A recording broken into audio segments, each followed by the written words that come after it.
Bonsoir à tous et à toutes. Bah, écoutez, très heureux de vous retrouver cette semaine de nouveau. Synagogue d'Anguin, au 47 rue de Belleville. Donc, vous attend nombreux et nombreuses en présentiel à partir de 21 heures. Et après, vous pourrez aller au casino si vous avez envie. Alors, donc, Parashat Vaïshev. Vaïshev Yaakov, Veres Megoravi, Veres Kenan. Donc, c'est installé Yaakov dans le pays de ses ancêtres, on va dire, dans le pays de Canaan. Et les Toldot Yaakov, voici les descendants de Yaakov.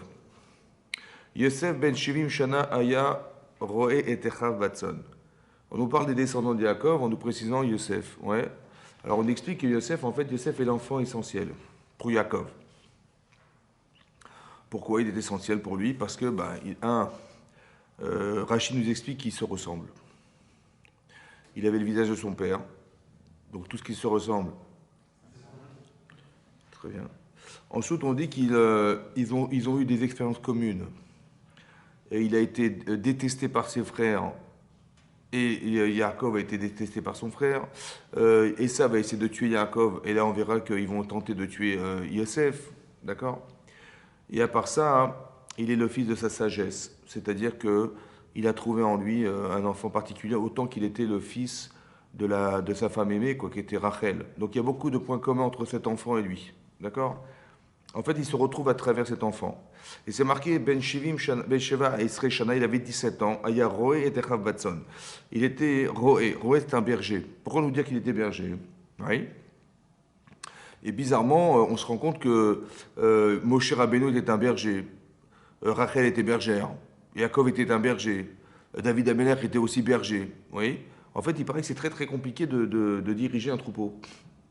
Et aussi, ça montre aussi la capacité de gestion, mais aussi de différenciation. Vous savez que quand Moshe Rabbeinu, il a un de ses agneaux, je sais pas, qui est parti, il a été à sa recherche, c'était un agneau parmi tant d'autres, il a été le chercher, donc il montrait beaucoup d'affection et il avait une considération. Donc, et c'est ça le critère qu'on retient en fait d'un berger. Il est à la fois quelqu'un qui est dominant et à la fois qui est sensible, qui utilise ça non pas comme un droit mais comme un devoir. Et c'est ça un peu. Il est roé, c'est un berger. Donc on va dire, un des plus petits enfants de Yaakov Avinu, mais quelque part, il est un peu le patron, quelque part, de ses frères.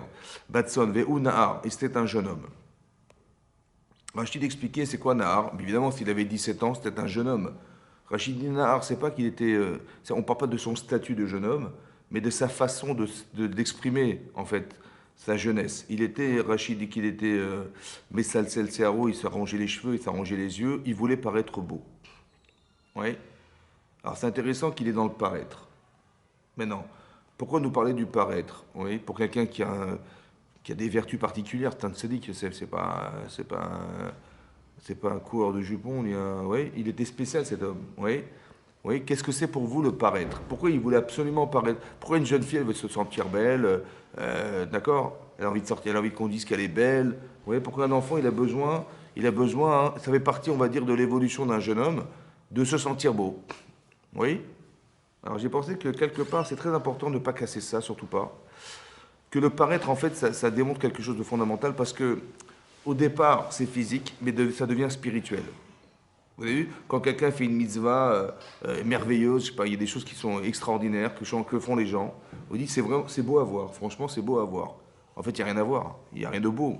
Mais pourquoi tu parles de beauté? Parce qu'au départ tu sais définir ce qui est beau chez toi, après tu peux le transposer et voir que ce qui est beau autrement. Et donc c'est très important qu'au départ ce soit physique pour que ça devienne spirituel. Ça ne peut pas se passer autrement. Parce qu'on n'a pas une capacité mentale à comprendre du spirituel qui est abstrait, sans forcément passer par quelque chose de concret qui s'appelle, par exemple, on doit respecter notre père et notre mère, on doit les honorer, on doit les craindre, on doit se placer un roi en Israël. Oui, pourquoi faire? En fait, vous avez compris que si un jour on doit honorer Hachem, c'est compliqué de pouvoir le comprendre de façon abstraite. Alors essaie de l'appliquer avec tes parents. Et tu sais pourquoi tu honores tes parents, tu sais pourquoi tu les honores. Alors, si tu arrives à argumenter le fait d'honorer tes parents, tu vas pouvoir aussi argumenter en expliquant que tu peux honorer Hachem. Pour les mêmes raisons que tu es capable de justifier le respect de tes parents, tu peux l'expliquer. Alors, tu vas essayer de t'expliquer en quoi tu peux honorer Hachem. Tu sais pourquoi tu dois craindre tes parents, tu sais aussi pourquoi tu peux le justifier aussi auprès d'eux. C'est-à-dire qu'on bascule sur du physique, ouais, une expérience physique, pour pouvoir basculer sur. Tu vas nommer un roi. Pourquoi nommer un roi? Parce que Hachem, il est Melech Haolam. Donc si tu as une notion de roi, ouais, qu'est-ce que c'est qu'un rang? Comment tu vas honorer le roi? Ouais, pourquoi tu dois respecter le rang particulier? Oui. Alors tu vas pouvoir aussi exprimer ça dans le spirituel, c'est pareil.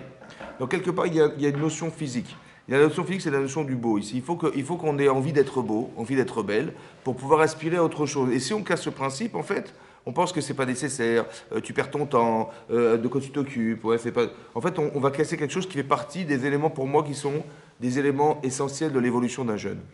Ça fait partie de ça. Ensuite, c'est marqué Nahar, donc était un jeune homme, et Bene Bilpa, et Bene Zilpa. Il était toujours auprès des enfants, des servantes, qui étaient Bila et Zilpa. Rachid expliquait pourquoi. Parce qu'il prétendait, Yosef, hein, il prétendait que les enfants de Léa, ses frères, ses demi-frères, ils se moquaient des enfants des servantes en les traitant d'esclaves. C'est ça qu'il pensait. Et donc il est là pour les défendre. Donc on voit qu'il est à la fois, c'est un patron, on voit à la fois qu'il est défenseur des gens qui sont, on va dire, défavorisés dans la famille. Voilà, c'est ce qu'il fait. Et après, il est marqué, Vayavé Yosef et Dibatam Ra. Rachid expliquait qu'il rapportait tout ce qu'il savait de mal sur les enfants de Léa, il allait rapporter à leur père. Ça va? Tout ce qu'il voyait de mal, tout ce que faisaient les enfants de Léa, tout ce qui était mal à ses yeux, il allait rapporter à leur père. À leur père, pas à son père. Hein? Hein? Il avait 17 ans. Non, mais c'est intéressant de ça. Bah, a priori, il a appris son père, donc il a appris des choses. Ouais, il a appris des choses. Ce qui est intéressant, c'est déjà de réfléchir à ça déjà. Quand vous voyez un enfant qui parle du mal des gens, qu'est-ce que vous faites? Tu lui apprends la Torah, tu apprends les mitzvot, tu apprends à respecter les gens, tu apprends à être honnête, tu apprends à être entier, tu apprends je sais pas moi, voilà, hein?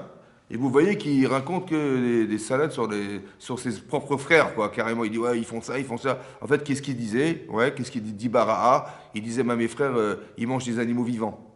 Ah ouais, d'accord. Alors c'était un noir interdit de manger, de consommer des animaux vivants. Il disait qu'ils étaient Chachoudim Barayot. Carrément, il avait des soupçons sur des relations avec des femmes mariées. Waouh! Et à part ça, il racontait qu'il traitait ses frères d'esclaves. D'accord? Voilà ce qu'il disait. Hein? C'est lourd, bien sûr que c'est lourd. Maintenant, si votre enfant il réagit comme ça, qu'est-ce que vous faites, vous? C'est-à-dire que tu dis quoi? Ça se fait pas. C'est un jeune, le Chafetz Chaim, il a dit on ne dit pas des choses pareilles. Qu'est-ce que vous dites, vous? Les juifs d'Anguin, qu'est-ce que vous dites? Hein? Donc vous l'avez vu comme une mauvaise chose. D'accord. Bah oui, mais ça ne fait pas plaisir. Et vous, messieurs?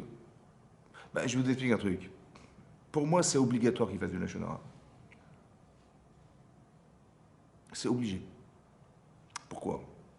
Bah parce que c'est simple.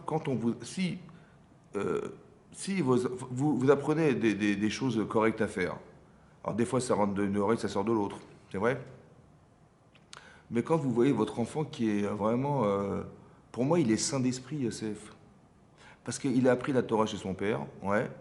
Et puis il a appris qu'on ne mange pas des animaux vivants, ça ne se fait pas d'aller fréquenter des femmes comme ça mariées, ça ne se fait pas. Il a bien introduit ça. Mais c'est tellement puissant chez lui, c'est tellement insupportable qu'il va dire à son père, papa, regarde ce qu'ils font, regarde ce qu'ils font. Il va voir Après, il va voir leur père n'est pas le sien. Parce que c'est le problème de son père, c'est pas le sien. Ça va? Et donc, quelque part, il dit, c'est dans ta responsabilité d'aller les aider, les corriger. Mais quelque part, hein, c'est très important qu'il ne faut pas faire de reproches. En lui disant, mais comment tu parles, ça se fait pas, Pourquoi? Parce que ça va remettre en cause tout ce que vous lui avez appris. Vous comprenez ce que je suis en train de vous expliquer? Tu comprends ça? Tu comprends ça? Faut pas faire de reproches. Il faut pas lui dire, mais qu'est-ce que tu racontes, ça se fait pas. Mais non, puisque tu lui as appris à être vrai. Donc ne t'étonne pas que sur ce tableau blanc, il y ait des taches et qu'il va dire, papa, il y a des taches. Parce que si en vérité il réagit pas, tu dirais pas, je comprends pas. Tu sais ça et tu bouges pas, ça te fait pas réagir, c'est pas normal. Le contraire aurait été grave. Mais s'il réagit comme ça, c'est super. Au contraire, ça veut dire qu'il est clair, c'est-à-dire que tout ce qu'il lui a appris, il était sensible, c'est-à-dire que ça l'a pénétré, ça l'a touché, ça l'a... Mais bien évidemment que c'est ça, super, super. Maintenant, qu'est-ce que tu vas dire? Tu dis, tu as raison, mon chéri, je vais aller voir. Et surtout pas casser en disant, mais qu'est-ce que tu fais? C'est de la médisance, qu'est-ce que tu racontes? C'est du Lachon Hara, c'est machin, ça se fait pas, faut pas parler comme ça de tes frères, ça se fait pas. L'inverse. Vous avez compris l'inverse? Il ne fait pas dans un esprit malsain, au contraire. Il est en train de vous dire, papa, tout ce que tu m'as dit, ça m'a touché. Et bien, quand je vois mes frères, mes propres frères faire des choses qui sont inverses à ce que tu nous as appris, Je suis désolé, il faut qu'on intervienne, il faut faire quelque chose. Donc, au contraire, c'est le contraire qu'il faut penser. Et c'est ce qui se passe ici. Si vous avez des enfants qui sont sains d'esprit, ils vont forcément vous dire du Lachon Hara. C'est obligé. Seulement, c'est pas dans le mauvais sens qu'il faut le comprendre. Pas de casser, de dire, tu as raison, viens, tu as bien fait de me dire, je vais m'en occuper. Ouais. Ne le prenez pas dans le mauvais sens en disant, mais comment tu as osé parler comme ça? C'est pas comme ça qu'on doit parler de ses frères. Ouais. Pourquoi il va voir leur père et pas son père? Alors justement, je vous l'ai dit, parce que c'est leur père. En fait, c'est comme si que ça ne me touchait pas personnellement. Pour ça, mon père n'est pas mon père. Il est le leur, pas le mien. Moi, j'ai pas de problème à ce niveau-là. Ouais, vous avez compris? Peut-être, c'est ça l'idée de leur père. Il aurait il aurait pu préférer de dire, j'ai vu mon père, et je lui ai dit, mon père, je lui ai dit, écoute, non, c'est le leur. Ensuite, qu'est-ce qui va se passer? C'est marqué, Israël avec Yosef, Mikol Manav.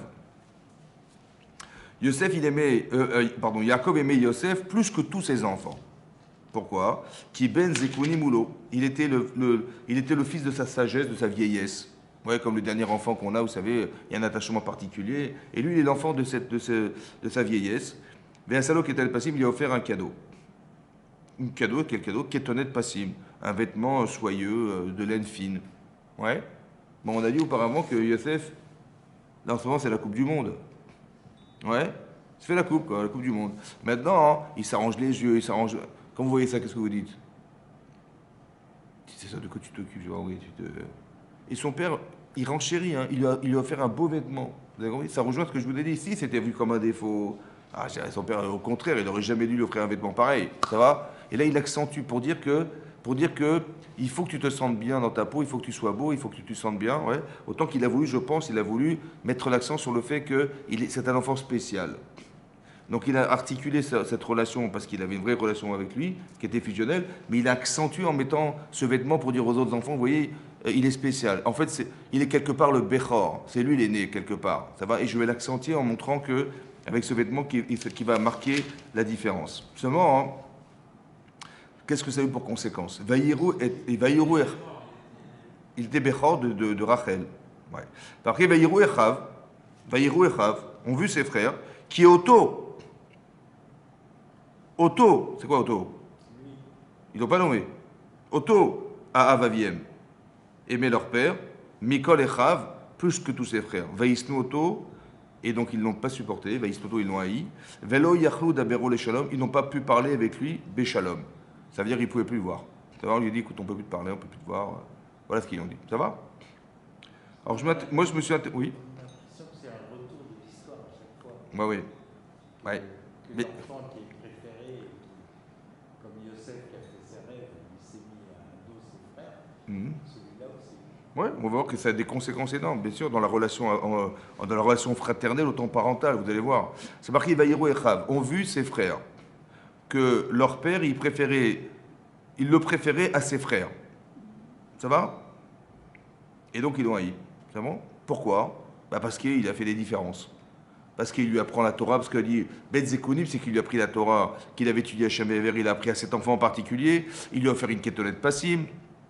On voit qu'il aime plus cet enfant que les autres, ça se voit, ça s'entend, vous avez compris? Et à part ça, c'est l'enfant, comment dire, c'est l'enfant qui est tout le temps là à faire des reproches à ses frères, et puis bon, il acquiesce, il accepte tous les reproches qui sont faits sur les autres frères, oui? Donc il y a un rapport parental qui est entre Yaakov et cet enfant en particulier. Ça va? Maintenant, pour lui, c'est justifié le fait qu'il lui mette des vêtements, qu'il lui fasse des cadeaux, qu'il étudie la Torah avec cet enfant en particulier. C'est justifié chez lui ou pas? Oui ou non? C'est marrant parce que c'est les frères qui ont vu. Et lui, il a vu ou pas? Le père, il a vu ou pas? Qu'il avait créé cette différence qui dérangeait. Vaïrou et Chav. Ils ont vu ses frères qui auto-abaviem. Pourquoi c'est pas marqué que Yosef... Attendez, Yaakov, il fait des différences. L'Agma a dit qu'il a eu tort de faire des différences avec ses enfants. Ça va? Bon. Maintenant, il faut juste comprendre comment ça se gère en tant que parent, ça. Parce qu'on fait des différences. Donc, il y a le regard du père et le regard de l'enfant. Là, la Torah nous parle du regard de l'enfant. Ça va? Comment il se sent l'enfant? Comment ils se sentent les enfants de Yaakov? Ignorés quelque part. Oui, vous avez compris ou pas? C'est-à-dire qu'ils ont vu que papa, il aimait plus cet enfant que les autres, ouais. Et ça a entraîné chez eux le fait de le haïr. C'est bon? Ça va? Maintenant, comment expliquer la logique de l'enfant qui va haïr son frère, qui lui, en vérité, est victime de l'amour de son père, et des cadeaux de son papa, et des faveurs qu'il a de son père. Oui, il en est victime, lui, Yosef, n'est-ce pas? Oui ou non? Oui. Donc il aurait dû haïr son père ou haïr son frère? Et comment ça se fait que le père, l'enfant va jamais haïr son père? Il va haïr son frère, mais pas son père. Pourquoi Yosef, qui a engendré ça, mais c'est pas de sa faute? À part le fait qu'il ait raconté la Shonara, c'est vrai. Mais à part tout ça, toutes les faveurs, ils ont vu, on parle pas de Yosef dans la phrase, on parle du père, qu'ils ont vu que papa, il aimait plus cet enfant que ses autres frères. Et là, ils l'ont haï. Mais pourquoi ils vont haïr leur frère et pas leur père? Si papa, il fait toutes ces différences, c'est de sa faute. Oui, non. Donc l'enfant, il aurait dû haïr son... Et pourquoi il va haïr son frère? C'est quoi la logique de l'enfant ici? Ouais. Hein? Non mais attendez, on parle pas... Attendez, je vous explique. Les frères de Yosef, c'est pas des... ils ont pas 10 ans, ils n'ont pas 12 ans. Ouais, on parle de tzadikim, on parle de gens. Donc déjà comprendre qu'est-ce que c'est que cette haine, déjà il faut comprendre. À part ça, il faut comprendre. Moi, ce qui m'intéresse, c'est de comprendre la relation parentale. Comment ça se fait qu'un enfant, ouais, il va vouloir éliminer son frère et pas son père qui lui a décidé d'avoir cet enfant, qui lui a un rapport privilégié avec cet enfant. Pourquoi ça me choque. Il faut comprendre ce que ça veut dire. Et à part ça, il faut voir pourquoi Yaakov il n'a pas senti cette carence. Ouais. Comment ça fait que les parents ne se rendent pas compte de la différence? Pourquoi on réfléchit comme des parents et pas forcément comme des enfants? Voilà. Moi, je voudrais comprendre cette logique pour comprendre ça. Ouais. L'origine de la haine des frères, elle vient d'un manque d'attention. Très bien. Si ça vient d'un manque d'attention, c'est-à-dire que intrinsèquement, ils veulent être aimés par leur père. Donc ça veut dire que si tu leur père, l'origine, il n'y a plus rien. Chazak ou Baour. Super. Très très bien. Super. Ça veut dire, en vérité, moi j'ai appris ce que tu dis des mots. Parce que c'est marqué dans les mots, Vayiro Echav ki oto avaya mikol Echav. Ça veut dire en français, ils ont vu qu'il aimait plus leur père, celui-là, que tous ses frères. Ah, tu te rappelles de ça?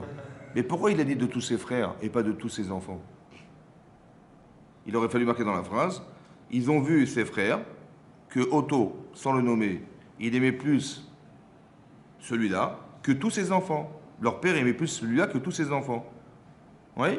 Pourquoi il a dit celui-là plus que tous ses frères? Alors j'ai compris comme ça. En fait, il faut comprendre que l'enfant, il est victime. Ouais.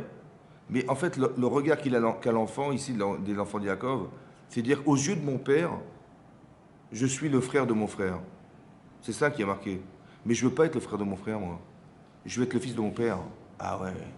Et manifestement, il manque un regard, il manque une affection, il manque une attention, une considération. Et ça brise. Alors qu'est-ce qui va se passer? Mais je veux quand même être le fils de mon père.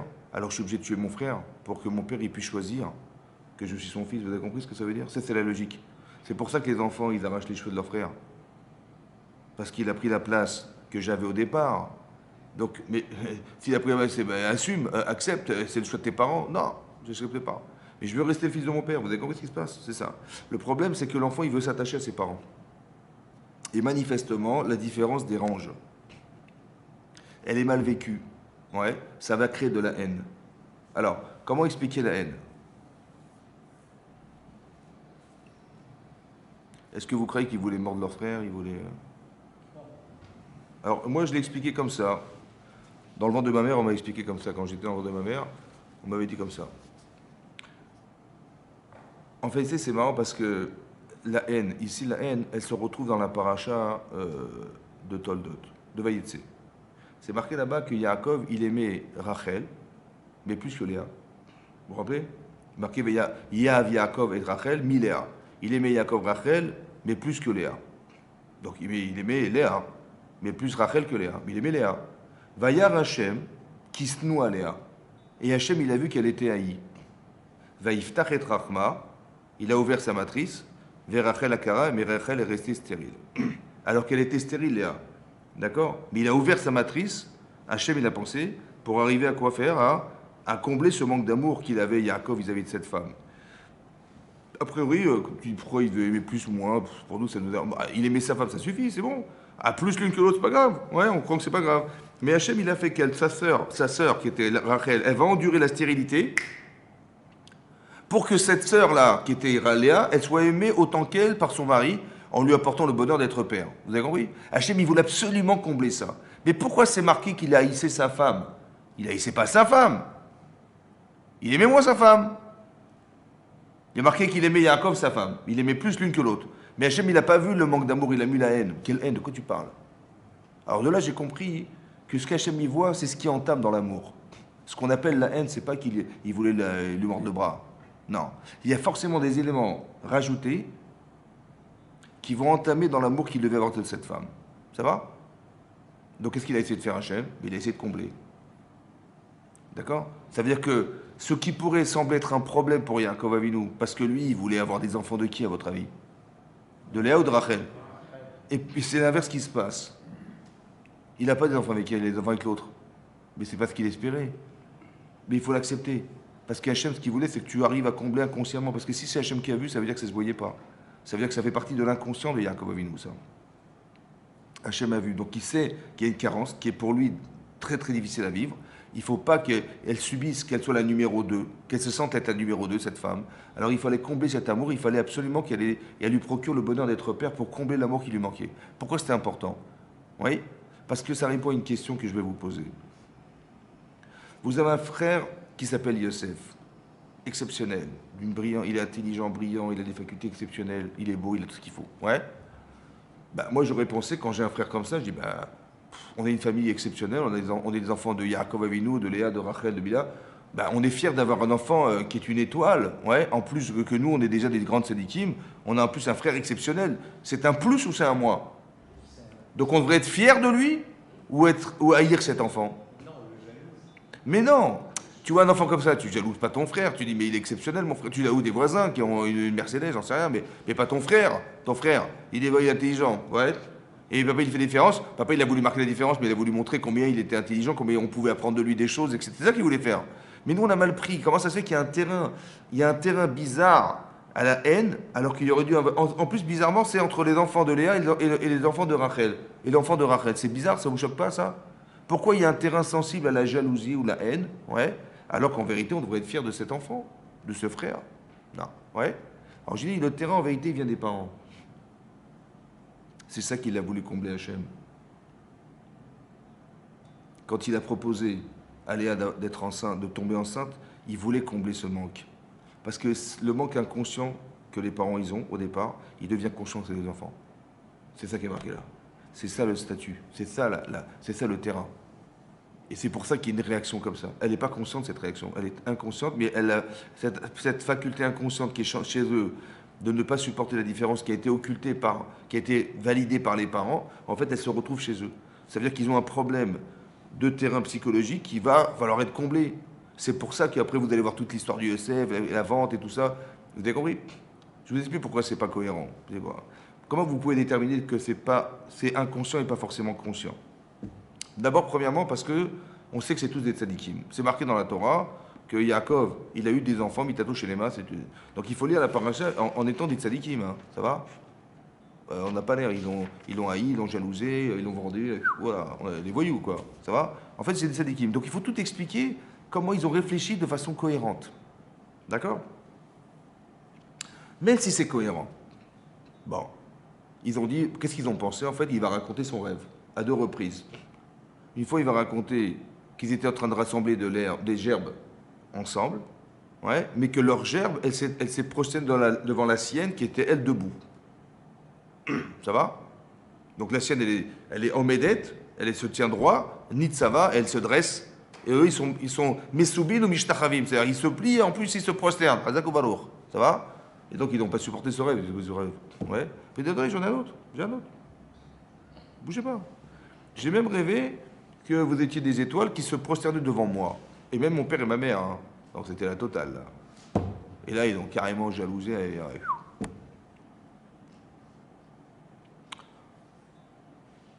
En fait, le problème, comment vous dire? Et qu'est-ce qui s'est passé? Comment vous auriez interprété, vous, ça, ce rêve? Tout en sachant que le futur roi d'Israël, il va descendre de Yehuda. D'accord? Est-ce que Yehuda, futur roi d'Israël, il va pouvoir se prosterner devant quelqu'un? Franchement.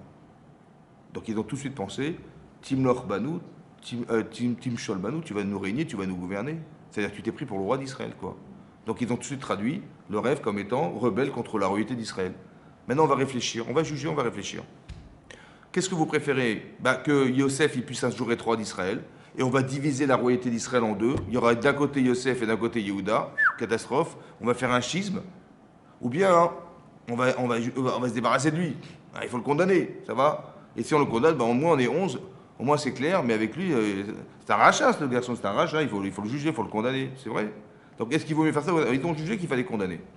Tout ça parce que ben, il a rêvé d'un rêve qui est insupportable. Dis-moi, comment tu as pu condamner ton frère en sachant que tu vas priver un père de son fils, en plus qu'il aime? Comment tu as jugé ça? Hein? Normalement, tu dis, écoute, est-ce que c'est de notre ressort de juger? Attendez, Yaakov, c'est pas n'importe qui, hein. On est bien d'accord. Donc on aurait dit, on a été voir papa, papa, écoute, il est arrivé ça, qu'est-ce que t'en penses? Écoute, je suis désolé, tu juges, c'est toi qui... Comme Yosef a fait, il était voir son père pour dire ce qu'il n'allait pas, bah, eux, ils auraient dû décider d'aller voir leur père et dire, écoute, papa, il est arrivé, tu te débrouilles. Ah non, non, non, c'est eux-mêmes qui vont vendre. C'est eux-mêmes qui vont essayer de le tuer carrément, ça va? Maintenant, je comprends pas comment tu prends le droit, comment tu te donnes le droit d'aller condamner un enfant dans le dos de ton père, j'ai pas compris. Pour moi, il y a quelque chose d'inconscient qui les pousse à faire.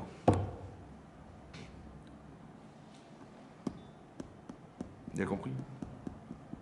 C'est là qu'on voit qu'il y a des... Quand c'est pas logique, et quand ça va à l'encontre d'une truc, il y a forcément quelque chose qui pousse derrière. C'est pas forcément conscient chez soi, mais il faut savoir analyser ce genre de comportement pour comprendre que derrière, il y a quelque chose qui fonctionne pas. Ça va? Il y a quelque chose... En vérité, c'est un terrain ici, il y a un terrain à la haine. C'est marrant, il y a un terrain quelque part à ça. Et ce terrain-là, en vérité, c'est pour ça qu'il faut qu'il y ait un amour très fort entre un mari et sa femme pour que les enfants ils puissent sortir de façon cohérente. Ouais, et pas qu'il y ait un conflit interne qu'il y ait une relation qui soit froissée parce que quelque part, c'est pas un amour qui est franc et qui est sincère. Vous avez compris ce que je veux dire? Il y a juste une dérange. Parce que dans cette histoire, ils le prennent très au sérieux finalement. Bien sûr. Ils le prennent très au sérieux. Mais bien sûr. Et puis en plus, c'est un petit frère quelque part. Ouais. Et pourquoi ils n'auraient pas tout simplement considéré que bon, il est gentil, quoi, il fait ses petits rêves, il a fait un existe, et puis on te laisse parler, c'est bon quoi. C'est ce qu'il a essayé. Il a essayé. Ouais. Finalement, bon, t'es pas sérieux, ok, fais tes petites histoires. Ça fait partie. Nous, ça les intéresse pas. Mais ce que tu es en train de dire, ça révèle encore l'inconscient. Tu vois, c'est pas normal. Tu dis, bah, c'est pas grave, il fait des bêtises. En vérité, soit il a raison, et ben effectivement, Yehuda ne sera pas roi d'Israël, soit il a tort et il est fou. Bah, Dieu, il pourvoira, c'est lui qui jugera. Bah, qu'est-ce qu'on va... Ah, non, non, ils interviennent, tu vois. C'est des rêves. Encore une fois, c'est sûr. Après, il y a des rêves. Lui, il a senti comme un rêve prémonitoire. Et ce rêve, il dérange. C'est bizarre qu'il dérange, tu as raison. Donc, c'est-à-dire qu'inconsciemment, je sais que quelque chose est vrai dans cette histoire, mais ça dérange. Tu comprends ce que je veux dire? C'est ça pour ça que c'est bizarre. Lui, il sentait quelque chose de vrai. Bien sûr. Bien sûr. Pourquoi il est arrivé? Il est arrivé de gerbe au départ, c'est vrai? Et après, il est arrivé d'étoile. Il est arrivé d'une gerbe qui se prosternait devant sa gerbe. Et la deuxième fois, il est arrivé d'étoile qui se prosterne devant lui. Plus devant, il n'est pas une étoile là. Il est vraiment. Oui? Alors on explique comment ça s'explique. Hein? En vérité, il est en train de faire un rêve prémonitoire. En vérité, il va y avoir un problème. Il va y avoir la famine. Pourquoi ils vont venir en Égypte pour récupérer du blé? Ouais? Qu'ils avaient placé au Crédit Agricole avant pour être sûr que ça. Il y aura la famine, on est d'accord ou pas? Mais non, est-ce qu'ils vont reconnaître Yosef quand ils sont venus en Égypte? Ils ont reconnu Yosef? Non. C'est pour ça qu'il est une gerbe. Par contre, quand son père va venir, il sera plus une étoile, il sera un être humain. Vous avez compris? En fait, ce rêve, il est prémonitoire. C'est pour ça qu'une fois des gerbes, une fois des étoiles. Mais quelque part, il faut savoir le décrypter. Parce qu'il savait lire les rêves, Yosef. Il comprenait le fond des rêves. Ouais. Mais quelque part, le rêve est révélateur. Parce que qu'est-ce que c'est qu'un rêve? Ouais. En fait, le rêve, c'est... La Gemara dans Brachot, elle parle de ça. Et elle dit qu'en fait, il y a du vrai et du faux dans les rêves. Oui. Mais le rêve qui est émet, qui vient d'Hachem, il est juste avant le lever du jour. Juste avant qu'une personne se réveille, pardon. Ouais. Ça, ce qu'on rêve juste avant de se réveiller. Avant, normalement, ce sont des rêves qui sont vrais. Pourquoi? Parce qu'en fait... le rêve, c'est un révélateur inconscient. Pourquoi ça se passe pendant le sommeil? Parce qu'il n'y a rien qui influe sur la conscience humaine puisque je dors. Mon corps est en sommeil. Donc il n'y a rien qui influe sur soi. C'est pour ça que là, ce qui est inconscient peut se révéler. Vous comprenez? Oui. Comme par exemple, je pense que la souffrance amène à atteindre quelque chose qui est vrai en chez nous, mais qu'on se cache de savoir, qu'on se cache de savoir, parce qu'on n'a pas envie de savoir. On n'a pas envie de savoir. Maintenant, quand la personne souffre corporellement, ouais, son corps n'a plus d'influence sur lui, donc ça libère une conscience intérieure. Oui, par exemple, un exemple très simple. Vous allez voir que quand, plus tard, on verra que Yosef, il va te dire que de ses frères sont des espions. Vous vous rappelez? Vous êtes des espions, et je ne vous crois pas, il a remis une pression. Après, qu'est-ce qui s'est passé? Il dit, de toute façon, je ne vous crois pas, je garde Shimon en otage, oui, et vous pouvez acheter ce que vous voulez, rentrer chez vous, mais je ne veux plus vous voir, si ce n'est que vous me ramenez ce fameux Binyamin. Sinon, je ne veux plus vous voir. Bon, il savait que c'était la famine, ils allaient revenir, et qu'il avait été obligé de ramener Binyamin. Mais qu'est-ce qu'il a fait? Il a fait de ce coup-là. Ouais. Mais il a dit aux commerçants, ils vont acheter de la marchandise, vous remettez les bourses d'argent dans les sacoches, discrètement. Ça va? Qu'est-ce qui s'est passé? Ils sont repartis, donc en Israël, et Lévi, il a ouvert la sacoche, il a vu la bourse d'argent. Et au lieu de dire merci Hachem, ça nous a rien coûté. Non, il a dit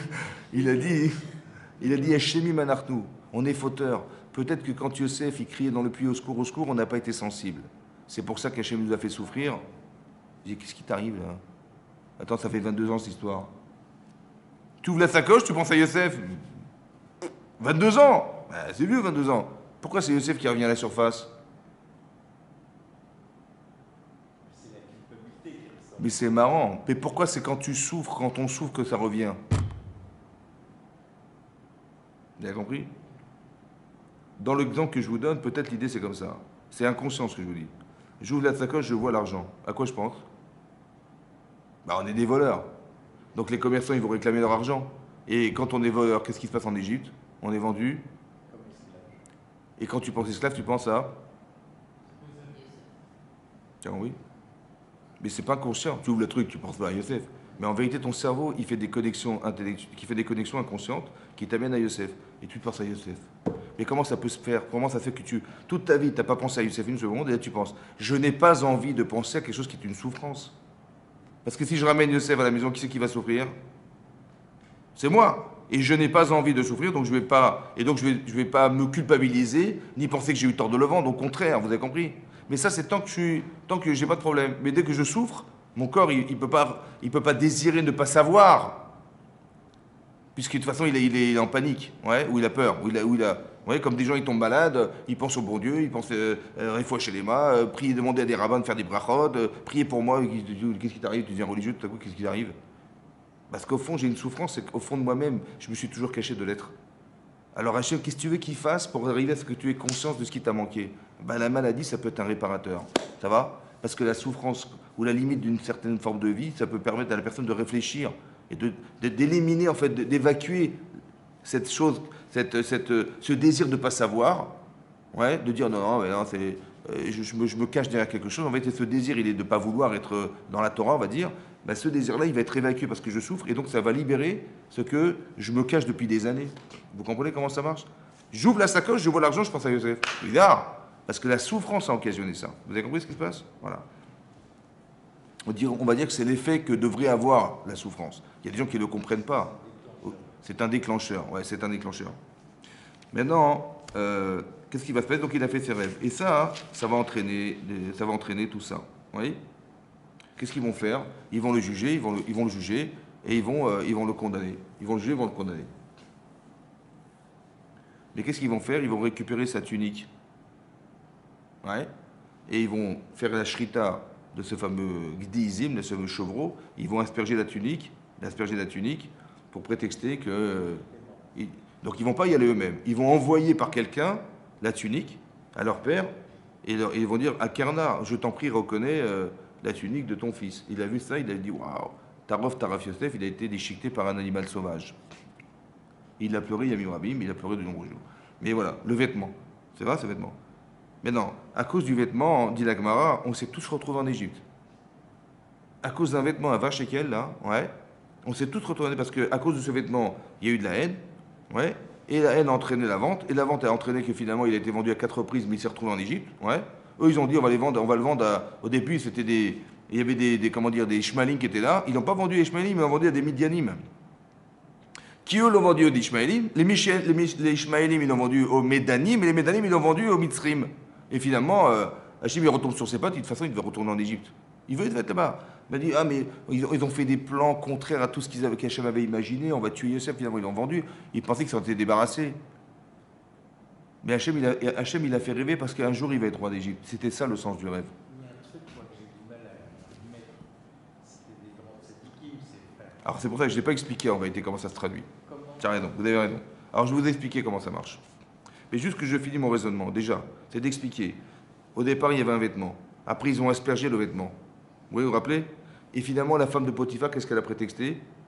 Qu'elle a été abusée par Yosef parce qu'elle avait son... Mais pourquoi c'est toujours ce vêtement qui revient? C'est toujours son vêtement.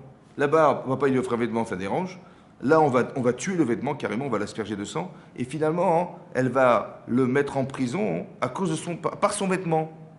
Elle va tirer son vêtement, dit la Torah, elle a pris son béguet, elle a prétexté qu'elle a été abusée par cet homme. Voilà, j'ai la preuve. Ouais. Mais pourquoi il est toujours rattrapé par son vêtement? En fait, le problème, c'est la forme. Tu penses te détenir la vérité. Le problème, c'est que tu l'exprimes d'une façon formelle qui dérange. La forme. Vous avez vu quand il raconte son rêve, comment il fait? Il dit, écoutez, j'ai rêvé, voilà. Vous étiez des étoiles, vous étiez des gens, vous êtes pressés avant moi. Il dit, attends, ça se fait pas. Ben, c'est ça. Hein. En fait, le problème, c'est qu'il n'arrive pas à dominer. Il est brillant, intelligent et tout, mais c'est plus fort que lui. Il est courageux, il sait qu'il est par ses femmes, il va aller à leur rencontre. Vous avez compris? Il est fort dans son caractère, mais c'est plus fort que lui. Il dit, j'ai rêvé, vous savez, j'ai rêvé, écoutez-moi, je vous en prie, écoutez-moi, je vous en prie, écoutez-moi. Mais tu sais bien que tu vas dire un truc qui est désobligeant, mais je vous en prie, écoutez ce que je vais vous dire. Il voulait transmettre un message, mais c'est quelque chose, il met pas des gants, il met pas la forme, vous avez compris? Et le problème, il est là. En vérité, vous allez vous rendre compte que sous prétexte de vérité, on dit des choses à des gens, mais on ne met pas la forme. Vous avez compris? Sous prétexte de vérité, on ne met pas la forme. S'il avait dit, écoutez, j'ai fait un rêve, je pense qu'il est juste, il est prémonitoire, je pense, hein, mais je suis très embêté. Franchement, je ne sais même pas si je vais pouvoir vous le dire. Mais quoi, qu'est-ce que tu as? Mais dis-moi, qu'est-ce que t'es arrivé de quoi? Écoutez, j'ai rêvé, mais franchement, j'ai honte. Franchement, j'ai rêvé un truc, mais j'ai fait même 2 rêves, mais je n'ose même pas vous le dire. Bon. Mais on insiste, tu peux nous raconter. Excusez-moi, hein, franchement, excusez-moi. Non, je ne peux pas vous le dire. Non, je peux pas vous le dire. Mais oui, on insiste, dis-nous. Franchement, excusez-moi, hein, franchement. Voilà, j'ai rêvé, vous étiez, excusez-moi, hein, des gerbes. Franchement. Mais vous êtes prosterné. Mais excusez-moi, hein, vous êtes prosterné devant moi. Mais franchement, j'ai honte de ce rêve. Et voilà ce qui s'est passé. Ou alors vous étiez des étoiles, pareil. Ouais. Il aurait haï ou pas? Bah non, pas du tout même. Ouais. Il dit, ah bon, t'es arrivé comme ça? Ah ouais, mais qu'est-ce que ça veut dire et tout? Franchement, je suis désolé, franchement, excusez-moi, je vous ai fait honte. Et là, peut-être qu'ils auraient été voir leur père. Exactement. Vous avez compris de la forme, comment c'est dingue. Son père, il donne des cadeaux, il fait des machins, la forme. Tout ça, c'est la forme. L'interprétation de la forme. Il est arrivé. De quoi il est arrivé? Bah, il est arrivé de quoi? Il est arrivé, il va être roi d'Israël? Ouais. En fait, ils sont gourés, c'était roi d'Égypte. Tu as compris? La forme. C'est-à-dire, il y a un tel désir de vouloir dire quelque chose qui nous arrange. Parce que, quelque part, il nous dérange. Vous avez compris comment ça marche? C'est extraordinaire. Plus fort que lui. Il voulait leur dire ce qui va se passer dans l'avenir. Il voulait leur dire quelque chose. Mais sans expliquer, au fond, peut-être qu'il ne savait même pas lui-même. Tu vois? Mais on est dans l'interprétation. Il faut toujours faire attention à ce qu'on interprète. Ça veut dire que tu n'es jamais sûr à 100% de ce que tu penses. Ouais. N'agis jamais sans être sûr. Tu dis, mais qu'est-ce que tu veux dire d'autre? Évidemment, on est tous des frangins, on va tous se prendre. Il va prendre la place de tout le monde, c'est ça qu'il a dit, non? Il va nous gouverner. En fait, il t'a dit ça? Bah, rien dit du tout. Mais qu'est-ce que tu veux dire d'autre? Tu comprends? Qu'est-ce que tu veux dire? C'est une catastrophe. Qu'est-ce que tu veux dire d'autre? Bah oui, logiquement, c'est ça. Mais en vérité, c'est logique, mais c'est faux. Vous avez compris? Le problème, c'est logique, mais c'est faux. Vous avez compris? Et c'est pour ça qu'il faut faire très attention. Ouais. C'est pour ça qu'il faut faire très attention que lorsqu'on interprète quelque chose, il faut savoir qu'il y a un tel mélange émotionnel, intellectuel dans ce qu'on pense. Je ne suis même pas certain que c'est ça qu'il a dit. Vous avez compris ce que je veux dire?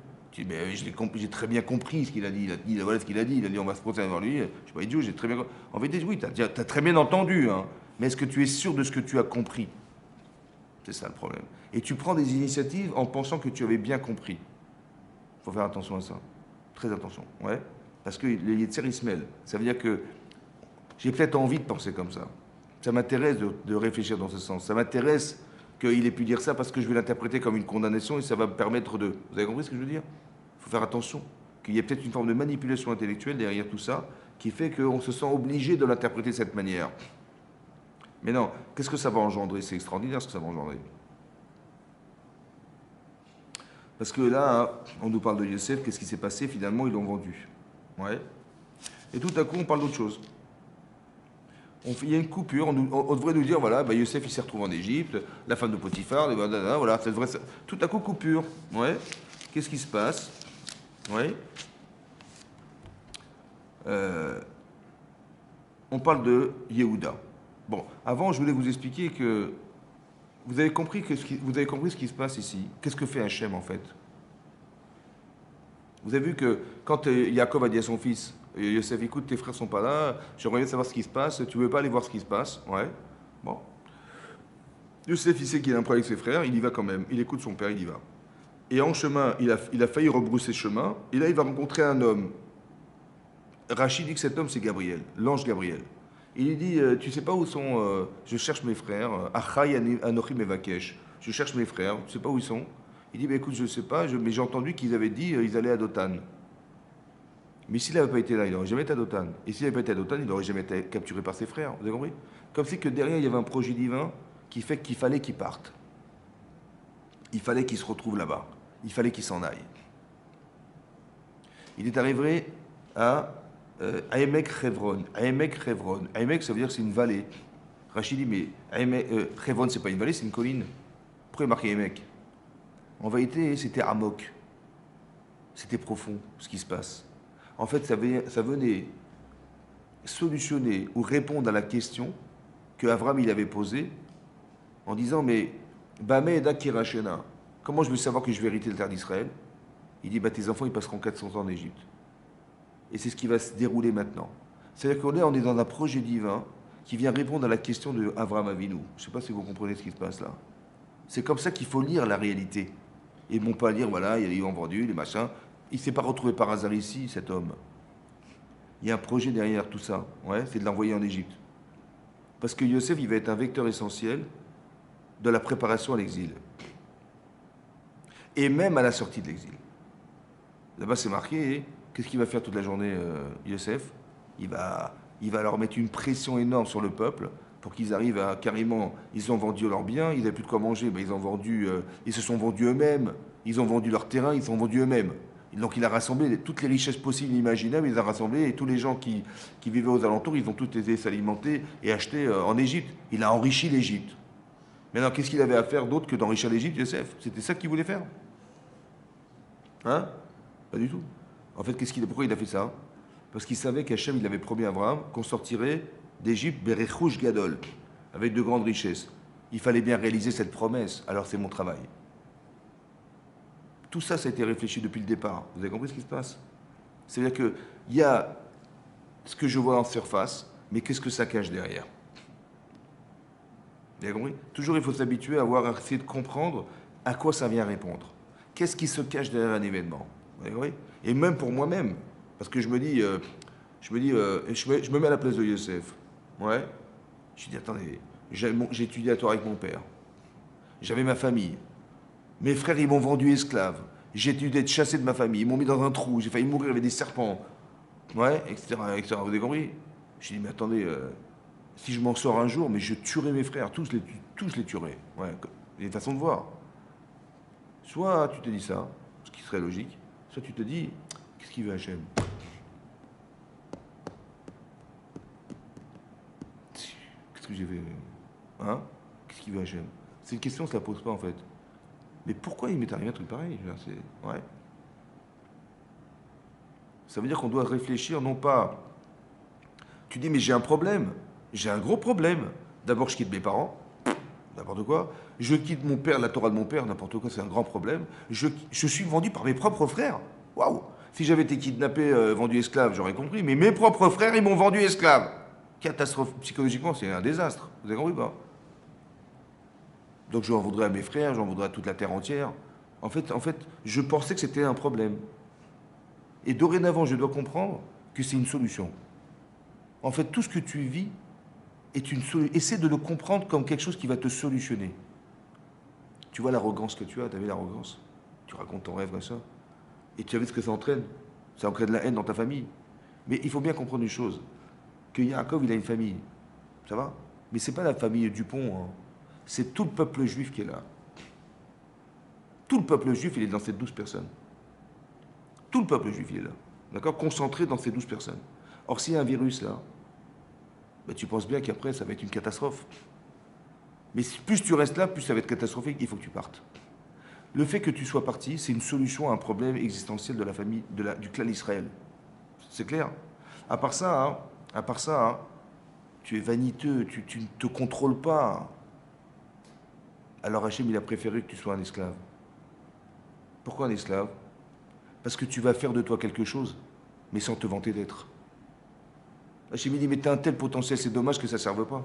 Tu dis, mais j'ai rêvé, vous allez vous prosterner à moi. Vous étiez des gerbes à moi, vous êtes à moi. Ah, ça va pas, d'accord? Donc c'est pas ça que je veux, c'est pas ça, je veux pas. Ça déborde, tu n'arrives pas à te contrôler. Alors j'aurais tellement aimé que tu puisses te contrôler. Alors on va faire de toi un esclave.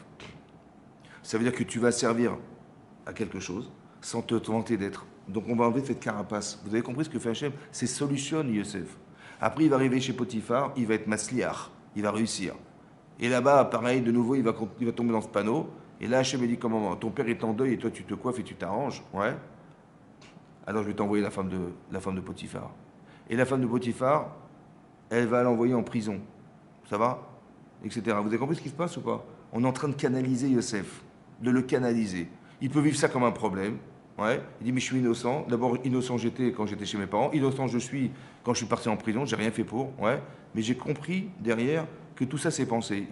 On est en train de comment vous dire, de faire vivre des événements qui devraient permettre à Yosef, un jour, il va passer 12 ans de sa vie en prison, c'est énorme, hein, mais un jour il va se retrouver devant Paro.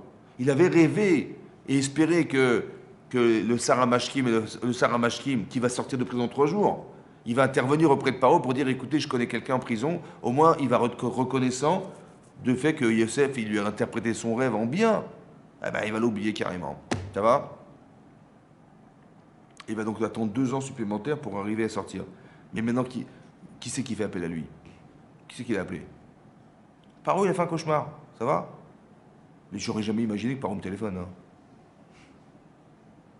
Il dit, mais il paraît que vous savez interpréter.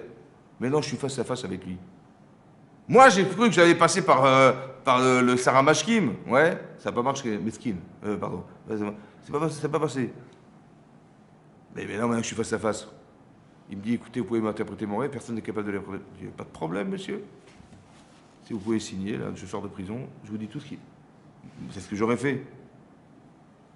Vous savez ce qu'il a fait? Il dit, vous savez, c'est pas moi. Pardon? C'est pas moi, c'est Hachem. Il y a un Hachem Paro. C'est ça qu'on espérait. Qu'il arrive à ne pas dire je, il a dit à dire lui.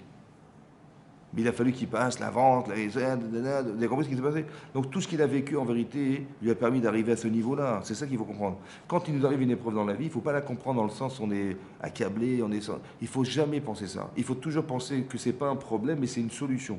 Vous avez compris que dorénavant, vous avez compris que c'était une solution. Il fallait qu'il passe par ça, sinon il serait resté le même. Il fallait qu'il évolue, il fallait qu'il arrive à enlever, contrôler sa personne. Il est face à face avec Paro. Et là, il a toutes les occasions de dire, mais je suis là, tu auras besoin de mes services, je vais me vendre, voilà, je suis un grand psychanalyste, je vais me vendre. Non, il ne va pas faire ça. Il ne va pas dire je. Vous avez compris la différence? Il va un jour servir à autre chose que de dire je. Tu vas pouvoir servir Hachem sans dire je. C'est ça qu'on voulait. Il fallait que tu sois un intermédiaire, tu puisses servir. Alors ne dis jamais je. Vous dépensez un mois. Non. Il fallait que cette faculté à se contrôler, elle soit présente. C'est ça qu'il a réussi à faire. Il a fallu passer par toutes ces épreuves. Vous avez compris comment ça marche? C'est comme ça qu'on réfléchit. La relation qu'on a avec Hachem. C'est pas pour l'embêter qu'il a fait ça. C'est qu'il n'a pas trouvé d'autres moyens Hachem pour qu'il arrive à se contrôler, ouais, de servir à quelque chose, d'être maître de soi, de passer par toutes ces épreuves qui ont finalement canalisé Yosef jusqu'à arriver au jour où il devait passer devant Paro. Vous avez compris? Et là, sa vie va démarrer. Sa vraie vie va démarrer. Vous avez compris? Voilà. Mais ce que je veux dire là, c'est que, vous avez le beged, au départ, c'est des vêtements. Vous voyez, on lui offre un vêtement, ça dérange. Il parle de façon un peu effrontée, ouais, il n'arrive pas à se contrôler. Cette femme, elle lui récupère son beged. On a aspergé le beged, le vêtement, le fameux vêtement, ça va. Et c'est ça qui, c'est des repères pour moi, qui sont des repères de référence, parce que Yosef, il a besoin de se concentrer sur lui-même à l'intérieur de soi-même. Sa mère, c'est exactement l'inverse. Sa mère, c'est Rachel. Elle va voir sa sœur, elle la laisse rentrer. Elle va toujours être mévatérée, c'est-à-dire elle va toujours passer en second plan, elle. Alors qu'elle est la première, normalement, elle devait être la première, elle passe en second plan. Mais lui, il est issu de cette femme, donc il a la force de son père et il devrait atteindre l'humilité de sa mère. Et c'est ce qu'on espère qu'il va atteindre un jour. Vous avez compris ce qu'il veut dire? Il est à la fois en haut, il est à la fois en bas. Vous avez compris? Quelqu'un qui est élastique, qui est à la fois tout en haut et tout en bas. C'est ça qu'on espère. Pas qu'il soit tout en haut en pensant que tout en haut. Il faut que tu serves à quelque chose tout en bas. Toi, tu as des facultés, il faut qu'elles servent. Mais tu ne vas pas servir ceux qui sont comme toi. Au contraire, tu vas essayer d'aider ceux qui ne le sont pas. Vous avez compris? Pour ça qu'il y a des choses à contrôler, ouais, qui permettent à la personne d'être cohérente avec elle-même. Oui, c'est marqué aussi dans la paracha ici, c'est marqué que quand Yosef, quand ils ont vu la différence que faisait leur père avec Yosef, ouais, c'est marqué Lo yachlou dabero les shalom. Lo yachlou dabero les shalom. Ils ne pouvaient plus parler avec lui les shalom en disant bonjour, bonjour. Non, ils ne pouvaient pas se voir. Ouais, ils ne pouvaient pas lui dire bonjour. Rachid dit mitop gnutam. Ça veut dire le fait d'avoir une relation comme ça, qui est honteuse quelque part, parce que finalement ils se sont coupés le lien qu'ils avaient fraternel avec Yosef. C'est vrai? Alors on apprend en Shifram leur loup, on les loue. Que quoi? Rachidi, ils n'étaient pas Echad Bépé, Echad Belev. Ça veut dire qu'ils disaient franchement, on ne peut pas te parler. Voilà. Ils étaient francs, ils n'étaient pas hypocrites en disant, ouais, dans mon cœur, genre, je te supporte pas, mais je fais des salam alek, oui, bien sûr, des grands sourires, des grands machins. Non, non, non, ils ont été francs, ça va? Il y a marqué Métok Gnoutam, qu'ils se sont séparés de lui par franchise, ouais, et par honnêteté. On apprend aussi qu'ils étaient honnêtes. À part ça. Alors, j'ai juste pas compris qu'est-ce que veut Rachid, là. À quoi ça vient? Qu'est-ce qu'il veut nous apprendre, Rachid? Que Mitok Gnoutam, c'est honteux ce qu'ils ont fait, parce qu'ils ne pouvaient plus lui parler, ça se fait pas. Mais on apprend un Jvar. Quand même, ils n'étaient pas hypocrites. Oui? C'est un paradoxe. Moi, ça m'a posé un problème. Je vais expliquer mon problème. Je vais apprendre à mes enfants d'être honnêtes. Je vais apprendre à mes enfants d'être francs. De ne pas être hypocrites. Voilà ce que je vais leur apprendre. Oui? Et là, je vois que ça a servi à quoi? Hein? Ça a créé une fracture. Donc si je leur apprends à être hypocrite, ouais, écoutez, vous ne jamais dire ce que vous pensez, faites les salam alek, hein, d'accord? On n'en pense pas moins, ça va? Et ben c'est comme ça qu'il faut vivre, hein. Ben, ils vont faire ça. Ils vont aussi se séparer de leurs frères. Et si je leur apprends à être honnête, ils vont aussi se séparer de leurs frères. Alors, je ne sais pas comment je fais alors. Tu leur apprends la vérité, ben, ils vont mal s'en servir. Et si tu apprends, tu apprends les mensonges, ben, ils vont être menteurs. Et le résultat est le même, hein, ils vont se séparer de leurs frères, soit parce qu'ils vont être des menteurs, soit ils vont le dire franchement et qu'on ne peut plus te parler. Mais la fracture est faite. Qu'est-ce que tu vas dire à tes enfants quand tu vois ça? Qu'est-ce que tu fais? Tu leur apprends la vérité. Ouais, tu vois bien qu'ils étaient honnêtes, hein, ils ont été honnêtement, on ne peut plus te parler. On n'a pas fait les. Tu vois, franchement, je n'ai pas fait de l'hypocrite, je dis voilà, franchement, je ne peux plus te parler. Voilà. Et j'ai pas compris, mais c'est pas ça que je voulais, moi. Ouais? Qu'est-ce que vous allez dire à vos enfants pour qu'ils soient cohérents dans cette situation?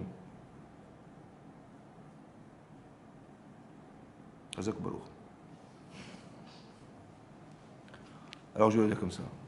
Je t'ai pas appris à être honnête pour te séparer de ton frère. Je t'ai pas appris à être franc pour que ça crée une fracture. Tu comprends? Tu dis mais moi j'ai pas pu supporter, je lui ai dit clairement c'est fini, hein, on peut plus se voir, on se parle plus, ça va? Mais je t'ai pas demandé d'être franc et d'être honnête et d'être machin pour arriver à une fracture. Tu comprends? Je t'ai pas appris la Torah pour qu'elle te sépare des autres.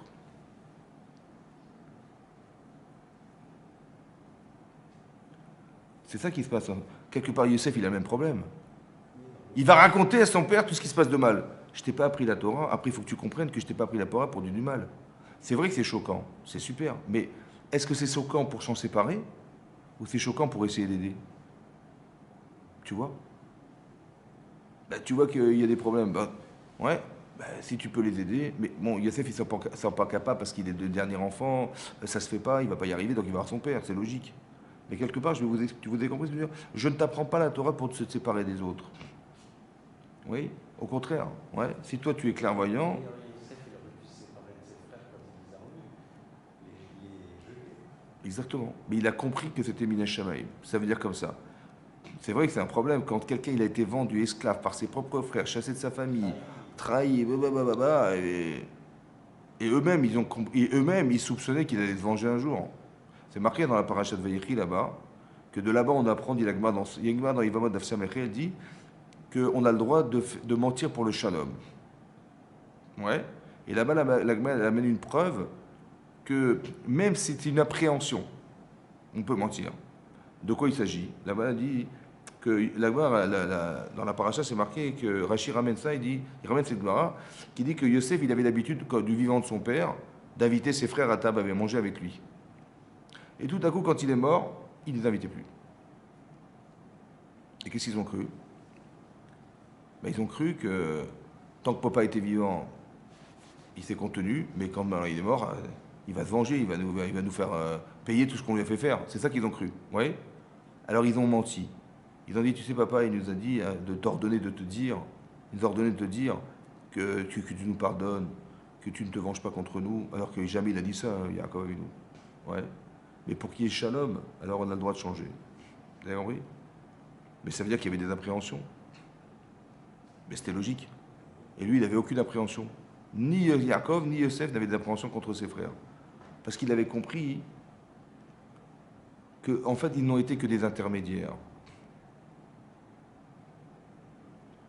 Ils ont été que. Ça ne sert à rien de t'attaquer aux intermédiaires.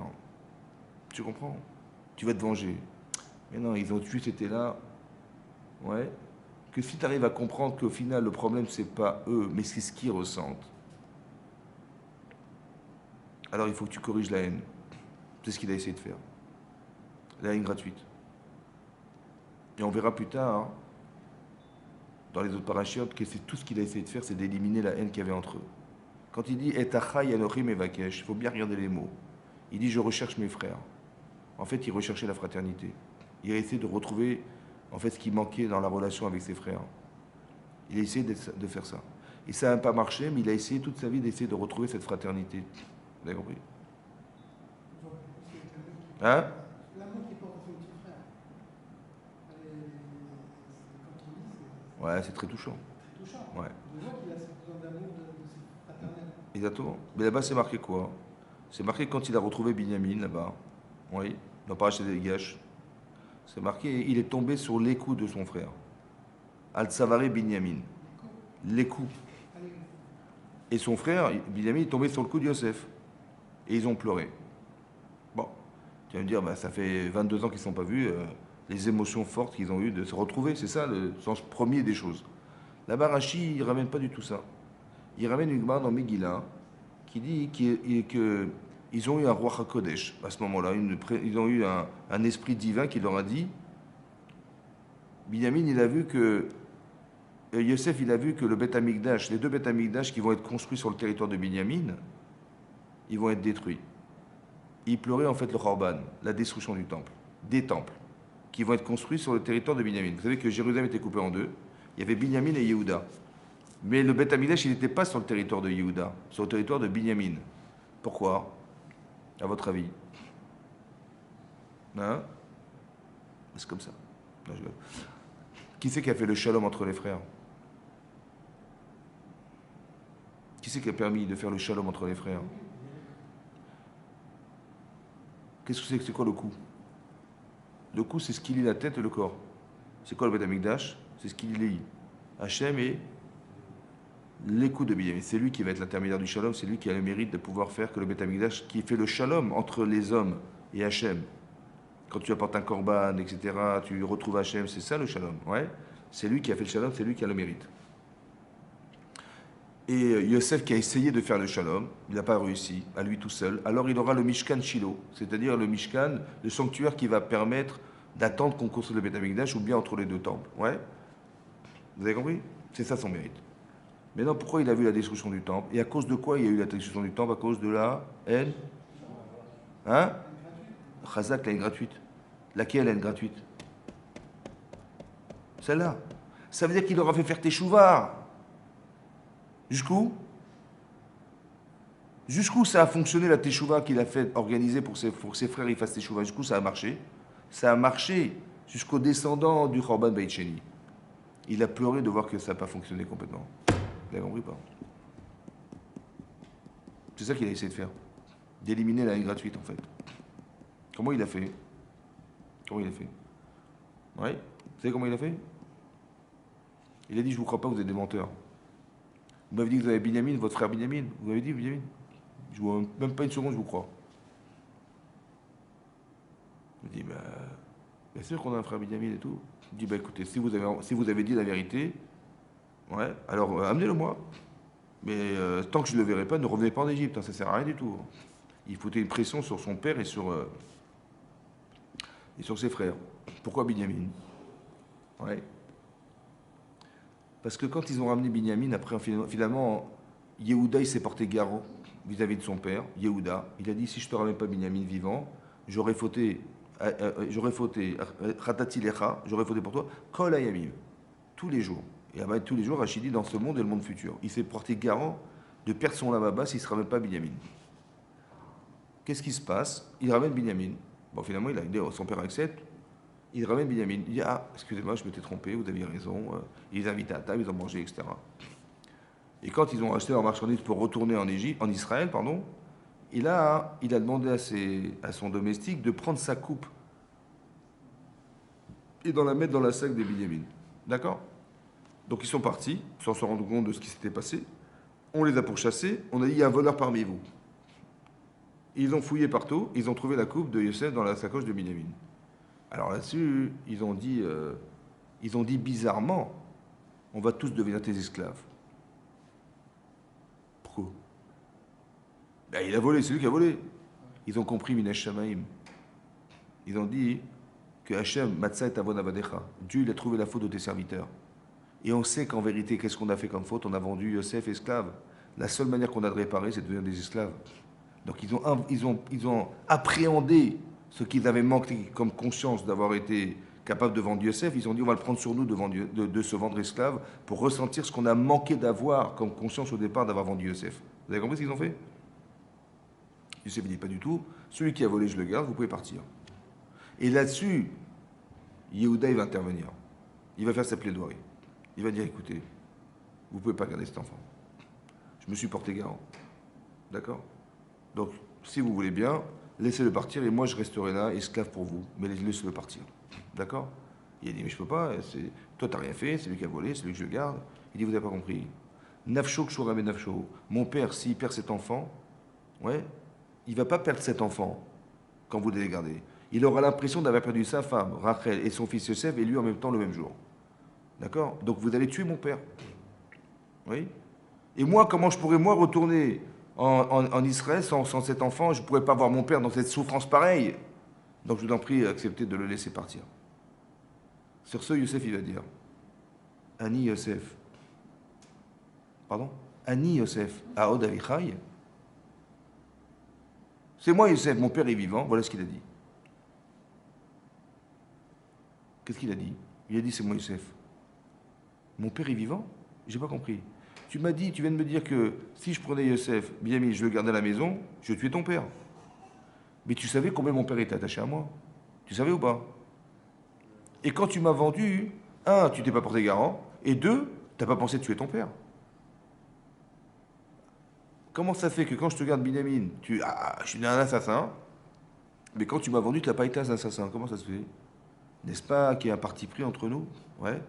Et qui fait que la différence entre Binyamin et moi, c'est ça. Vous avez compris la stratège qu'il a trouvé? Extraordinaire. Mais il a fait ça pourquoi? Pour faire tchouva à son frère. Et leur montrer qu'au final, tout avait été pensé par Hachem, c'est vous qui avez mal interprété. Vous avez compris ce qu'il a fait? Tu as mis en danger mon père. Et tu m'as dit, mais comment je pourrais retourner voir mon père et devoir... Mais quand tu t'es parti, Tu as vu ton père dans la souffrance dans laquelle il était, ça t'a pas dérangé? T'as pas dit, on a fait une gaffe, il faut que je ramène Binyamin, il faut que j'amène Yosef, comme tu prétends devoir ramener Binyamin. Vous avez vu? Vous avez compris la partie inconsciente de comment elle agit sur l'homme, c'est incroyable. Il était sûr d'avoir bien fait Yehuda. Alors qu'inconsciemment, il avait un problème parce que il dit, mais comment Yosef, il peut prendre ma place? Comment le roi d'Israël, ça peut être que moi, vous avez compris? Donc inconsciemment, il a jugé qu'il fallait le condamner parce que ça dérange. Et cette émotion, elle n'est pas suffisante pour imaginer qu'il va laisser son père dans un drame pareil, autant qu'il va porter un deuil qui n'a pas raison d'être. Autant qu'il va priver Yosef de survie. Vous avez compris ce que je veux dire? Tout à coup, il est insensible à ça. Il n'est pas sensible. Et Binyamin, il donnerait sa vie pour lui. Et pour son père également. Vous avez compris? Vous avez compris? C'est ça qu'il a réussi à les faire prendre conscience. Il a simplement mis dans une situation qui était équivalente à la sienne. Et que, comment tu juges cette situation? Criminelle. Ah bon, criminelle? Alors je ne sais pas pourquoi tu n'as pas jugé la mienne criminelle. Vous avez compris comment il a fait? S'il avait dit, tu te rends compte, c'est moi Youssef, hein? Hein? Alors, tu vois bien que vous aviez cru que j'étais roi d'Israël, j'étais pas du roi, j'étais roi d'Égypte. Ouais, tout ça va, allez, tous en prison, allez. Ils auraient dit, mais pas du tout, quelle insolence tu as eu, machin, vous avez compris? Non, qu'est-ce qu'il a fait? En fait, il a fait comme ça. Il a fait juger ses frères sur une situation. Qu'est-ce que t'en penses, cette situation? Voilà, je te garde bien, qu'est-ce que t'en penses? Shalom, mon père, il va jamais supporter, il va mourir. Ouais. Tu étais sûr? Ah, criminel. Et si tu le gardes, tu le tues. Hein. C'est marrant parce que quand tu m'as vendu, tu savais combien il était attaché à moi et tu n'as pas pensé à la même chose. Bizarre. Vous avez compris, non? Vous avez compris? Il a pensé avec ça qu'il allait pouvoir faire tes choux à ses frères. Parce qu'il est marqué là-bas, hein, Lo yachlou lanototo, ils n'ont pas pu répondre, qui n'y valou ipanav. Ils étaient estomaqués. Pourquoi estomaqués? Parce qu'ils se sont rendus compte quand ils ont vu Yosef l'Égypte et qu'ils se prosternaient devant lui, ils ont dit mais c'était ça le rêve. Waouh, waouh, waouh. On s'était gouré. On a cru que c'était le roi d'Israël. Vous avez compris? C'est-à-dire que mon père il a porté un deuil pendant 2 ans pour rien. Yosef il a été vendu le pauvre pour rien. Et on l'a privé de la Torah de son père. Et bon, excuse-nous franchement, c'est gouré. Vous avez compris ce qui se passe? Ils ont été tellement blêmes, ils ont eu honte. Il y a marqué Mutne Aboucha. Donc ils ont fait teshuva à ce moment-là. C'était profond, très très profond. Le Midrash dit qu'ils sont carrément morts. Et Hachem les a fait revivre. Notamment pour dire combien ils n'ont pas supporté, ils sont morts d'angoisse. Donc c'était profond. Mais cette profondeur-là, elle n'a pas suffi au fond d'eux-mêmes. Parce que, écoutez-moi, chaque chevet, c'est chaque tribu, c'est tout le peuple juif qui est là. Hein. Donc c'est-à-dire que les enfants, les petits-enfants, à la fin des temps, c'est là, hein, c'est là. Et bien, c'est là que je vous ai expliqué qu'il s'est rendu compte que ça n'a pas marché jusqu'au bout. Ça a marché jusqu'au Beit Sheni. Après, la haine, elle était présente, elle est survenue à ce moment-là. Vous avez compris? Comment? La haine gratuite. Le deuxième temple, il a été détruit à cause de cette haine-là, on ne se supportait pas. Mais d'où elle vient cette haine? Comment ça se fait qu'on n'arrive pas à se supporter? Ça vient de là-haut, ça vient d'ici. Vous avez compris comment ça marche? Ça veut dire que le travail qui a été fait par Yosef, qui était essayer de retrouver ses frères au final. C'est ça qu'on devrait faire, quoi. Ça veut dire de savoir que si on a de la Torah, ça doit pouvoir se transmettre. Qu'est-ce qu'il attend de nous, Hachem, à votre avis? Je sais pas, moi. Ouais. Que l'Israël puisse se retrouver, qu'on puisse être ensemble. Et c'est l'union qui fait de nous des gens forts et qui fait de l'empathie, et c'est de retrouver les gens, de montrer combien on est impatient que les gens ils reviennent à la Torah, et de montrer combien c'est important. Et c'est ça, non? À la différence de dire non, mais moi je suis très bien, moi je suis religieux. Ah, ils ont pris cette chambre, tant pis pour eux. Hein? Voilà, c'est ça qu'on espère. Et ça va créer des liens, ça va souder des personnes, ça va nous souder. C'est ça qu'il fallait. C'est ça qu'il a essayé de faire en tout cas. Il a essayé de le faire en tout cas dans sa propre famille. Ouais, ça a marché jusqu'à la destruction du deuxième temple. Après, c'était fini. Et jusqu'à aujourd'hui, c'est cette galoute qu'on supporte en fait. Cet exil que lui, il a essayé de corriger. Ouais. Et vous avez compris que c'est toujours un problème de forme et de fond. Toujours pareil. Comment tu interprètes la situation? Est-ce qu'elle est formelle ou est-ce qu'elle est profonde? Est-ce que tu l'as vu comme étant quelque chose, c'est lui contre toi, ou bien quelque part, c'était une solution pour toi? Vous avez compris? Tu dis, mais mes frères m'ont vendu. C'est un problème pour moi. Non, c'est une solution. Ah bon, pardon, j'ai pas compris. Dès l'instant où c'est vu d'une façon profonde, et on va dire religieuse, dans le sens où Hachem intervient dans cette situation, il existe dans cette situation, alors c'est différent. Mais si tu t'énerves contre lui ou contre l'autre, tu vas te venger contre l'un et contre l'autre, c'est que Dieu, il n'est pas là. C'est-à-dire que tu avais cru que c'était le problème, c'était lui, quoi. C'est comme Yaakov, il voit son frère arriver, le problème, c'est Esav. Esav arriver, le problème, c'est... Non. Esav n'est qu'un vecteur de message. C'est pour ça que je vous ai expliqué la fois dernière. Il a eu peur de tuer Esav. Il a eu peur de croire que Esav, il a quelque chose à revendiquer. En fait, il est juste là pour te rappeler que tu as un problème. Hein? Donc si je tue Esav, je dis, ah, j'ai solutionné mes problèmes. Mais non, il est juste le révélateur de ton problème. Donc si tu tues Esav, demain c'est pas lui, c'est un autre, hein, c'est pareil. Tu dis, encore un autre, ah, c'est pas possible, ça ne s'arrêtera jamais. Mais oui, tant que tu n'as pas changé, ça ne s'arrêtera pas. J'ai eu peur de tuer, et j'ai eu peur de croire que le problème c'est lui. Et donc si je le tue, j'ai plus de problème. J'ai peur de ça. Vous avez compris? J'ai peur de croire que c'est ça. C'est pas ça. Il faut que tu te solutionnes. Et quand tu te solutionnes, tu vois qu'Esav, il va t'adorer. Il arrive après, il dit, ouais, effectivement, ça te revient, tout te revient. La veille au soir, tu voulais me tuer, le lendemain, tout d'un coup, tu m'adores. Mais oui, parce que tu t'es solutionné. Donc si tu as gagné, tu t'es solutionné, bah, il n'y a pas de raison qu'on te haïsse, aucune raison. Vous avez compris? C'est ça que je voulais vous expliquer, que tout est interne en fait. Il faut bien comprendre que tout ça, que l'histoire du monde, elle se trouve ici en fait, de démarrage, c'est là, dans cette famille-là. Voilà. Yaakov, la relation parentale, la relation entre frères et tout ça, c'est cette relation qui en fait qui est mal comprise ou bien mal agie, qui fait que, comme c'est interprété, etc. Et on le voit tout le temps en se justifiant comme des tzadikim qui se justifient des choses. Je vais être franc avec toi. Et vous avez vu que le Yitzhara, il manipule cette situation, ouais, avec nos capacités positives, mais contre nous. Vous avez compris? Et ça, c'est des choses à corriger aussi, pareil. Tu peux être très religieux, ne pas supporter les gens qui ne le sont pas. Ouais, par exemple, tu vois. Surtout pas moi, je les fréquente, mais je me porte. J'ai compris, mais est-ce que c'est ça qu'Hachem il t'aurait demandé de vivre? Où j'ai dit, mais attends, mais si déjà tu as la Torah, mais peut-être que eux qui l'ont pas, ben, je sais pas, aide-les. Ah non, mais je supporte. Attends, je suis très honnête avec moi-même, je ne supporte pas. Mais non, c'est pas ça qu'il fallait penser. Je t'ai pas donné la Torah pour que tu te sépares des gens. C'est l'inverse. C'est comme si que toi, tu as une bouteille d'oxygène, ouais, tu respires bien, et l'autre, il est en train de crever dans pas d'air. Tu dis, qu'est-ce qu'ils débrouillent? Mais non, s'ils n'ont pas d'oxygène, propre-leur de l'oxygène.